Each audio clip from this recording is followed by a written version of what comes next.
I'm Robert Moody, Music Director of the Portland Symphony Orchestra. I'm standing here in Merrill Auditorium, and as you can see behind me, incredible work is going on right now on the Kachmar organ. The Kachmar organ is one of the great treasures of Portland. It turned 100 in 2012, and after a gala final concert with the PSO, the organ went down to Connecticut to be rebuilt and repaired. It comes back in the fall of 2014. You can see parts of the organ on the stage as the renovators work just as I speak. The concert that's going to happen by the PSO just before the return of the Kachmar is the concert in June of 2014. This will be our final Tuesday classical concert of the season, and the last notes you will hear pre-Kachmar will be the great music of Maurice Ravel. Two incredible works by Ravel, his Le Tambour de Couperin and La Valse.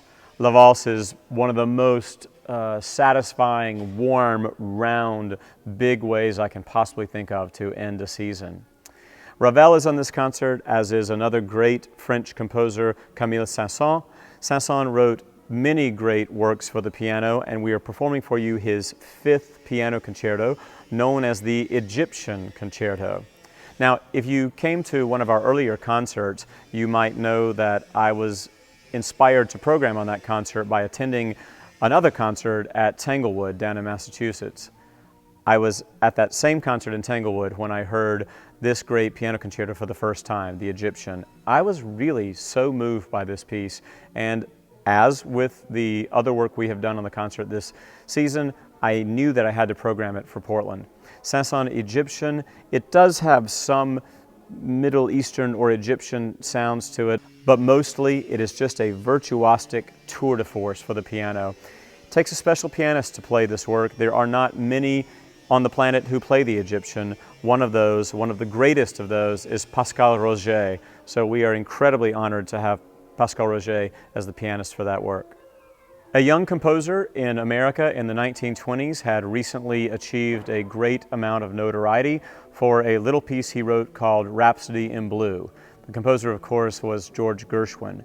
Rhapsody in Blue, George wrote for the piano, but he actually did not orchestrate the work himself. He had it orchestrated by a colleague named Ferdy Groffet. He wanted to get into orchestration, into this concept of how did he assign which notes to which members of the orchestra.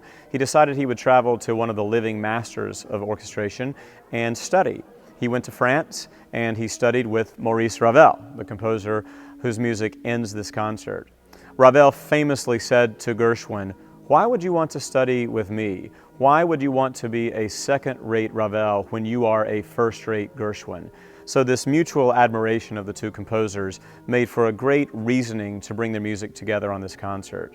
The piece you're going to hear by Gershwin, An American in Paris, is Gershwin's great work of orchestral orchestration. It's called An American in Paris. It's a tone poem, and it tells the story of, well, an American who is in Paris.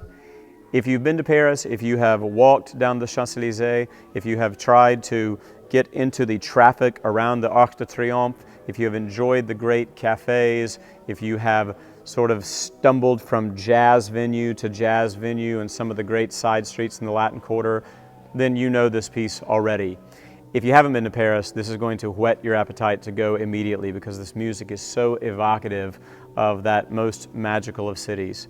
You're going to love this concert, I think. American in Paris by Gershwin, Egyptian Piano Concerto by Saint-Saëns, Le Tambour de Couperin, and La Valse by Maurice Ravel. What a great way to end an incredible season.